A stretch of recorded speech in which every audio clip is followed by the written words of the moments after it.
সবাই পারতেছে, আমি কেন পারি না? সবাই সফল হচ্ছে, আমি কেন সফল হতে পারতেছি না? তো এগুলো কথা না ভেবে সবাই সামনের পথে আগান। আসসালামু আলাইকুম ভিউয়ার, সবাই কেমন আছেন? আশা করি সবাই ভালো আছেন। আমরাও আলহামদুলিল্লাহ ভালো আছি। এখানে আমার মেয়ের একটি বেবি ফ্রক সেলাই করতেছি।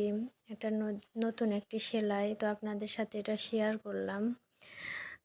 পরে জানাবেন তো সেলাইয়ের পরে ড্রেসটি কেমন হয়েছে।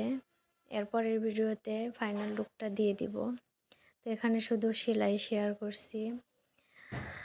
তো কিছু আপুরা বলেন যে ঘরে বসে কিভাবে ইনকাম করা যায়। আপনি যদি হাতের কাজ জানেন, সুই সুতার কাজ, হ্যান্ড ব্লক বা হ্যান্ড পেন্টিং যেটাই পারেন না কেন, প্রতিটা মানুষের ভিতরে আল্লাহ তাআলা এক একটা প্রতিভা দিয়ে রেখেছেন। তো আমরা যদি পারি বা অন্য কেউ পারে, আপনিও পারবেন। এভাবে শুরু করে দেন। তো যে কোনো একটা পদ নিয়ে আপনি শুরু করেন, দেখবেন আল্লাহর রহমতে সাকসেস হবেন। তো এইভাবে আমি পুরোটাই পাতা করে নিচ্ছি চেইন স্টিচ সেলাই দিয়ে।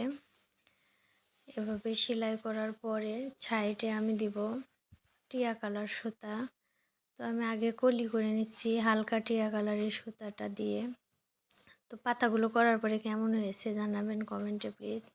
আমার ভিডিওর এ পর্যন্ত যারা আসছেন এখনও সাবস্ক্রাইব করেন নাই, দয়া করে সাবস্ক্রাইব করে বেল আইকনটি বাজিয়ে রাখবেন, লাইক দিবেন যেন এরকম ভিডিও ছাড়ার সাথে সাথে আপনাদের কাছে পৌঁছে যায়। আমি এভাবে পুরো ফুলের পাতার বর্ডার লাইন করে নিচ্ছি। তারপরে দুটো কুলবালিশ সেলাই করব, কুলবালিশের কাভার। তো এখানে কুলবালিশের কাভার আমি